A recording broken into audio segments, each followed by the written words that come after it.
Laking panghihinayang ng isang mag-asawa sa Samar ng amagin at mabulok ang mahigit 30,000 pesos na ipon nila.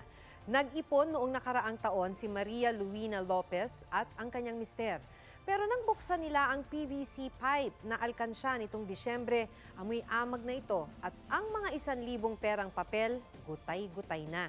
Sa 34,000 pesos na ipon nila, 19,000 ang pinalitan ng bangko, 2,000 ang hindi na naisalba, habang sinusuri pa kung mapapalitan ang nalalabing 13,000.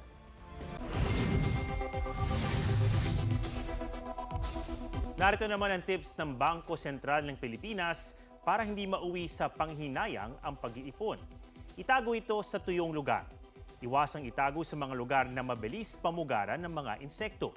Huwag iimbak sa mga alkansyang mabilis mabulok na mga material. Mas mainam ring umanong i-deposit ang savings sa bangko kaysa itago sa bahay para mas mapangalagaan. Maari naman daw mapalitan ng mapunit o inamag na perang papel. Dapat lang suriin kung ito ay 60% pang buo, may natira pang pirma ng BSP Governor o ng Pangulo at nakikita pa rin ang security threat. Dalhin ang nasirang pera sa pinakamalapit na branch ng BSP o sa mga authorized banks para masiyasan.